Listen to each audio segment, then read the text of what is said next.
Hello, welcome back. ചെറുതിലെ കടയിലൊക്കെ കൊണ്ടുപോയി കഴിഞ്ഞാൽ എന്ത് വേണമെന്ന് ചോദിച്ചു കഴിഞ്ഞാൽ ഞാൻ ഫസ്റ്റ് പറയണത് ബട്ടർ ബന്നാണ്. കാരണം അത്രയ്ക്ക് ഇഷ്ടമാണ് എനിക്ക് ബട്ടർ ബൻ.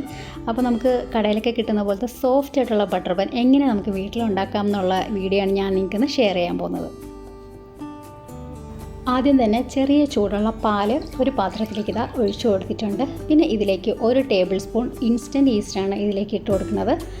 പിന്നെ അതേപോലെ തന്നെ 1 ടേബിൾ സ്പൂൺ പഞ്ചസാര. ഇത് നല്ലപോലെ നമുക്ക് മിക്സ് ചെയ്തതിന് ശേഷം ഒരു 15 മിനിറ്റ് ഇത് റെസ്റ്റ് ചെയ്യാൻ വെക്കാം. എന്നാൽ മാത്രമേ നമ്മൾ ഈസ്റ്റും പാലും ഒക്കെ നല്ലപോലെ ഒന്ന് പൊങ്ങി വരുള്ളൂ. ഇനിയിപ്പോൾ വേറൊരു പാത്രത്തിലേക്ക് ഒരു 2 കപ്പ് മൈദ, അതായത് 240 ml കപ്പിലാണ് ഞാൻ 2 കപ്പ് മൈദ എടുത്തിട്ടുണ്ട്. പിന്നെ ഇതിലേക്ക് ഒരു 3 ടേബിൾ സ്പൂൺ പഞ്ചസാരയാണ്, അതായത് പൊടിക്കാത്ത പഞ്ചസാര ഇട്ട് കൊടുത്തിട്ടുണ്ട്. പിന്നെ ആവശ്യത്തിന് ഉപ്പ്, അതായത് നമ്മുടെ മാവിന് ആവശ്യത്തിന് വേണ്ടിയിട്ടുള്ള ഉപ്പും കൂടെ ഇട്ട് നല്ലപോലെ ഒന്ന് മിക്സ് ചെയ്ത് കൊടുക്കുക. ഇനിയിപ്പോൾ നേരത്തെ നമ്മൾ മിക്സ് ചെയ്ത് വെച്ച പാലും ഈസ്റ്റും ഒക്കെ ഇല്ലേ, അത് ഇതിലേക്ക് നമുക്ക് ഒഴിച്ചു കൊടുക്കാം. എന്നിട്ട് നല്ലപോലെ ഒന്ന് മിക്സ് ചെയ്ത് കൊടുക്കുക. അപ്പോൾ ഞാൻ നേരത്തെ പാലെടുത്തത് 1 കപ്പാണ്. അപ്പോൾ അതെനിക്ക് ഇത്രയും ഒഴിച്ചപ്പോൾ തന്നെ, മാവിൽ ഒഴിച്ചപ്പോൾ തന്നെ എനിക്ക് കറക്റ്റ് അളവാണ്. 2 കപ്പിന് 1 കപ്പ് പാല് കറക്റ്റ് അളവാണ്. അപ്പോൾ നിങ്ങൾക്ക് മാവ് ഭയങ്കര കട്ടിയായിട്ട് തോന്നുന്നുണ്ടെങ്കിൽ കുറച്ച് വെള്ളം ഒഴിച്ച് ഒന്ന് നിങ്ങൾ മിക്സ് ചെയ്ത് കൊടുക്കുക. ഇപ്പോൾ 1 ടേബിൾ സ്പൂൺ മൈദയും കൂടെ ഞാൻ ഇട്ട് നല്ലപോലെ കൈ കൊണ്ട് കുഴച്ചെടുക്കുകയാണ്. അതായത് ചപ്പാത്തി മാവിനെക്കാട്ടിലും കുറച്ചുകൂടെ സോഫ്റ്റായിട്ട് നല്ലപോലെ ഇതുപോലെ ഒന്ന് കൗണ്ടർ ടോപ്പിലിട്ടോ നല്ലപോലെ ഒന്ന് കുഴച്ചെടുക്കുക. അപ്പോൾ എത്രത്തോളം നമ്മൾ കുഴയ്ക്കുന്നോ അത്രത്തോളം ആയിരിക്കും നമ്മളെ ബണ്ണ് നല്ല സോഫ്റ്റ് ആവുന്നത്. പിന്നെ 1 ടേബിൾ സ്പൂൺ ബട്ടറും കൂടെ ഇതിലേക്ക് ഇട്ടിട്ടൊന്ന് നല്ലപോലെ വീണ്ടും കൈ കൊണ്ടൊന്ന് കുഴച്ചെടുക്കുക. ഇപ്പം തന്നെ സോഫ്റ്റായിട്ടാണ് മാവിരിക്കണം. അപ്പോൾ നമ്മൾ ബട്ടറും കൂടെ ചേർത്ത് നമ്മൾ വീണ്ടും കുഴയ്ക്കുമ്പോൾ നല്ല സോഫ്റ്റായിട്ടിരിക്കും. അപ്പോൾ നമ്മൾ എത്രത്തോളം ഇതുപോലെ കുഴച്ച് എടുക്കും തോറും നമ്മൾ ബട്ടർ ബൻ കഴിക്കുമ്പോൾ തന്നെ നല്ല സോഫ്റ്റാണ് കേട്ടോ. പിന്നെ നമ്മൾ ഇനിയിപ്പോൾ മാവ് റെസ്റ്റ് ചെയ്യാൻ വെക്കണം. അപ്പോൾ ആ പാത്രത്തിൽ കുറച്ച് ബട്ടർ ഒന്ന് തടവിയിട്ട് അതായത് മാവിൻ്റെ മുകളിലും കുറച്ച് ബട്ടർ ഒന്ന് തടവിയിട്ട് ഒരു 2 അല്ലെങ്കിൽ 3 മണിക്കൂർ റെസ്റ്റ് ചെയ്യാൻ വെക്കാം.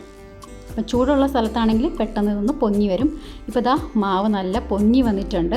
ഇനിയിപ്പോൾ നമുക്കിത് ഓരോ ബോൾസായിട്ട് എടുക്കാം. കണ്ടോ, ഇത് തൊടുമ്പോൾ തന്നെ നല്ല സോഫ്റ്റാണ് നമ്മളെ മാവ്. കാരണം അത്രയ്ക്കും വേണ്ടിയിട്ട് മാവ് കുഴച്ച് റെസ്റ്റ് ചെയ്യാൻ വെക്കുമ്പം മാവ് ഇരിക്കും തോറും നല്ല സോഫ്റ്റായിട്ട് വരും. ഇനിയിപ്പോൾ നമുക്ക് ഓരോ ബോൾസാക്കിയിട്ട് എടുക്കാം. 2 രീതിയിലാണ് ഞാൻ നിങ്ങൾക്കിത് കാണിച്ചു തരാൻ പോകുന്നത്. അപ്പോൾ ആദ്യം ഇതുപോലെ ഒന്ന് കുറച്ച് എടുത്തതിന് ശേഷം ഉള്ളിലോട്ട് മാവ് ആക്കിയിട്ട് അടിയിൽ ഒന്ന് പ്രസ് ചെയ്ത് കൊടുക്കുക. അപ്പോൾ ഇതുപോലെ നമുക്ക് ഷേപ്പാക്കി എടുക്കും. പക്ഷേ നമുക്ക് എല്ലാ ബോൾസും ഇതുപോലെ ഒരേ ഷേപ്പിൽ കിട്ടുമെന്ന് വരില്ല. എന്നിട്ട് ഇതുപോലെ ഒന്ന് കൈ വെള്ളയിൽ വെച്ചൊന്ന് റൗണ്ടാക്കിയതിന് ശേഷം ഒരു പ്ലേറ്റിൽ എണ്ണ തടവിയതിന് ശേഷം ഇത് വെച്ച് കൊടുക്കുക, മാവ് വെച്ച് കൊടുക്കുക. ഇനിയിപ്പോൾ അതേപോലെ തന്നെ അടുത്തതെന്ന് വെച്ചാൽ നമ്മളിങ്ങനെ ഇതുപോലെ, അതായത് പൊറോട്ടയ്ക്കൊക്കെ എടുക്കൂലേ, മാവ് ഇതുപോലെ എടുത്തിട്ട് ഇതുപോലെ ഒന്ന് ഉള്ളിലോട്ടാക്കിയിട്ട് നമുക്ക് ഇതിനൊന്ന് ഇതുപോലെ ഒന്ന് കൈ കൊണ്ട് തന്നെ എടുക്കുക. അപ്പോൾ ഇങ്ങനെ ചെയ്യുമ്പോഴത്തേക്കും നമ്മൾ ബാക്കി ഉണ്ടാക്കുന്നതും സെയിം ഇതേ ലെവലിൽ തന്നെയായിരിക്കും കിട്ടുന്നത്. ഇനിയിപ്പോൾ ഇതൊരു 15 മിനിറ്റ് നമുക്കൊരു ക്ലിംഗ് ഫിലിം വെച്ച് അടച്ചിട്ടൊന്ന് റെസ്റ്റ് ചെയ്യാൻ വയ്ക്കാം. ഇനിയിപ്പോൾ നമുക്ക് ക്രീം ഉണ്ടാക്കണം. അതിനായിട്ടൊരു 4 ടേബിൾ സ്പൂൺ റൂം ടെമ്പറേച്ചറുള്ള അൺസോൾട്ടഡ് ബട്ടറാണ് എടുത്തിട്ടുള്ളത്. ഇനി ഇതിലേക്ക് പൊടിച്ച പഞ്ചസാര ഒരു 3/4 കപ്പ് എടുത്തിട്ടുണ്ട്. ഇത് നല്ലപോലെ ഒന്ന് മിക്സ് ചെയ്തെടുക്കുക. അതായത് നമ്മൾ ആ ഒരു ബട്ടർ ഒന്ന് ക്രീമിഷ് കളർ ആവുന്ന വരെ ഒന്ന് ഇതുപോലെ സ്പൂൺ വെച്ചൊന്ന് മിക്സ് ചെയ്ത് കൊടുക്കുക. അപ്പോൾ കുറച്ചായിട്ട് വേണം നമ്മൾ പഞ്ചസാര പൊടിച്ചത് ഇട്ട് കൊടുക്കാനായിട്ട്. ഇപ്പോൾ അതും മിക്സാക്കി വെച്ചിട്ടുണ്ട്. ഇപ്പോൾ മാവൊക്കെ ഒന്ന് 15 മിനിറ്റ് വെച്ചപ്പോൾ കുറച്ചുകൂടെ ഒന്ന് പൊങ്ങി വന്നിട്ടുണ്ട്. ഇനി നമുക്കിത് ഓരോന്നായിട്ടൊന്ന് ഫ്രൈ ചെയ്തെടുക്കാം. ഇനിയിപ്പോൾ ചെറിയ ചൂടായ എണ്ണയിലാണ് ഞാൻ ഓരോന്നായിട്ട് ഇട്ട് കൊടുക്കുന്നത്. അപ്പോൾ നിങ്ങൾക്ക് ഒരു വലിയ പാനിൽ കുറേ എണ്ണ ഒഴിച്ചതിന് ശേഷം 2-3 ഒക്കെ ഇട്ടിട്ട് ഒരുമിച്ച് ആക്കിയെടുക്കാം. ഇപ്പോൾ ഞാനിവിടെ ഓരോന്നായിട്ടാണ് ഉണ്ടാക്കിയെടുക്കുന്നത്. എന്നിട്ട് ഇതുപോലെ ഒന്ന് എണ്ണ മുകളിലോട്ട് ഒഴിച്ചു കൊടുത്തതിന് ശേഷം ഒന്ന് അടിഭാഗം ഈ ഒരു കളറാകുമ്പോൾ നമുക്കൊന്ന് മറിച്ചിട്ട് കൊടുക്കാം. ഇപ്പോൾ നിങ്ങൾക്ക് കാണുമ്പോൾ മനസ്സിലാവും, മുകളിൽ കണ്ടില്ലേ, നമ്മൾ നേരത്തെ അത് മാവ് കുഴയ്ക്കുന്ന സമയത്ത് നല്ലപോലെ അതൊന്ന് പ്രസ് ചെയ്ത് കൊടുത്തത് ശരിയാവാത്തത് കൊണ്ടാണ് ഈ ഒരു രീതിയിൽ വന്നത്. അപ്പോൾ ഞാൻ നിങ്ങൾക്ക് വേറെ കാണിച്ചു തരാം. അപ്പോൾ അങ്ങനെ 2 സൈഡും ഇതുപോലെ ലോ ഫ്ലെയിമിൽ ഇട്ടിട്ട് വേണം നമ്മളിത് ഫ്രൈ ചെയ്തെടുക്കാൻ. എന്നാൽ മാത്രമേ ഉള്ളിലൊക്കെ നല്ലപോലെ ഇത് വെന്ത് കിട്ടുള്ളൂ. ഇനിയിപ്പോൾ ഇത് റെഡി ആയിട്ടുണ്ട്. ഇനി നമുക്കിതൊന്ന് മാറ്റാം. ഇനിയിപ്പോൾ അടുത്തത് നമുക്ക് ഇട്ട് കൊടുക്കാം. എന്നിട്ട് നമ്മൾ നേരത്തെ ചെയ്തതുപോലെ ഒരു സ്പൂൺ കൊണ്ട് ആ എണ്ണ മുകൾ ഭാഗത്ത് ഒഴിച്ചു കൊടുക്കുമ്പോൾ മുകളിലും കൂടെ പെട്ടെന്നൊന്ന് വെന്ത് കിട്ടും. എന്നിട്ട് അടിഭാഗം ഒരു ബ്രൗൺ കളർ ആയതിന് ശേഷം ഒന്ന് മറിച്ചിട്ട് കൊടുക്കുക. അതായത് ബോൾ ശരിയായില്ലെങ്കിൽ നല്ലപോലെ റൗണ്ടാക്കിയൊന്നും എടുത്തില്ലെങ്കിൽ അതായത് ക്രാക്സ് വീഴും. അതാണ് നമ്മൾ നേരത്തെ ഉണ്ടാക്കിയത്. അപ്പോൾ ഇതിപ്പോൾ നല്ലപോലെ വന്നിട്ടുള്ളത് കൊണ്ടാണ് അങ്ങനെ ഒരു ക്രാക്സ് ഒന്നും വരാത്തത്. ഇപ്പോൾ ഇതാ ഇതും നല്ലപോലെ അകമൊക്കെ വെന്ത് വന്നിട്ടുണ്ട്. ഇനി നമുക്കിത് ഓരോന്നായിട്ട് ചെയ്തെടുക്കാം. അങ്ങനെ ഇതാ എല്ലാ ബണ്ണും ഫ്രൈ ആക്കി എടുത്തിട്ടുണ്ട്. അപ്പോൾ നല്ല സോഫ്റ്റ് ആയിട്ടുള്ള ബണ്ണാണ്, നിങ്ങൾക്കിത് കാണുമ്പോൾ തന്നെ മനസ്സിലാവും. ഇനിയിപ്പോൾ നമുക്ക് ബട്ടർ ക്രീം തേക്കണമല്ലോ. അപ്പം ബണ്ണ് നല്ലപോലെ തണുത്തതിന് ശേഷം മാത്രമേ ഒരു കത്തി കൊണ്ട് ഇതുപോലെ കട്ട് ചെയ്ത് നമ്മൾ അതിൽ ക്രീം തേക്കാവൂ. ഇല്ലെങ്കിൽ നമ്മൾ ബട്ടറൊക്കെ ഒന്ന് മെൽറ്റായി പോകും. നല്ല തണുത്തതിന് ശേഷം മാത്രമേ തേച്ച് കൊടുക്കാവൂ.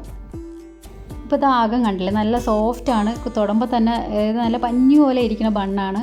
അപ്പോൾ നമുക്കിതാ ഇനി ക്രീം തേച്ച് കൊടുക്കാം.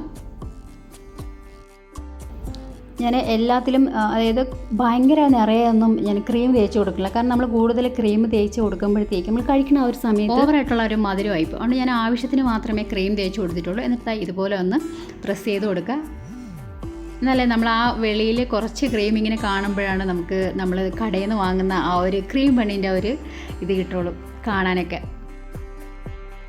ഇനി ബാക്കിയിരിക്കുന്നത് നമുക്ക് ഇതുപോലെ ഒന്ന് ചെയ്തെടുക്കാം.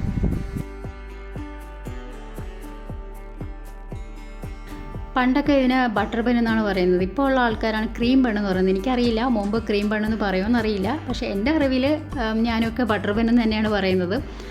അപ്പോൾ ഇതുപോലത്തെ നല്ല നല്ല വീഡിയോസൊക്കെ നിങ്ങൾക്ക് ഇനിയും കാണണമെന്നുണ്ടെങ്കിൽ ഒന്ന് ലൈക്ക് ചെയ്യാനും സബ്സ്ക്രൈബ് ചെയ്യാനും റൈറ്റ് സൈഡിൽ കാണുന്ന ആ ഒരു ബെല്ലൈക്കണും പ്രസ് ചെയ്യാൻ മറക്കരുത്. എന്നാൽ മാത്രമേ നിങ്ങൾക്ക് ഞാനിടുന്ന വീഡിയോസൊക്കെ നോട്ടിഫിക്കേഷനായിട്ട് കിട്ടുള്ളൂ. അപ്പോൾ നിങ്ങൾക്ക് എൻ്റെ വീഡിയോ ഇഷ്ടമായിട്ടുണ്ടെങ്കിൽ സപ്പോർട്ട് ചെയ്യാൻ മറക്കരുത്. Thank you.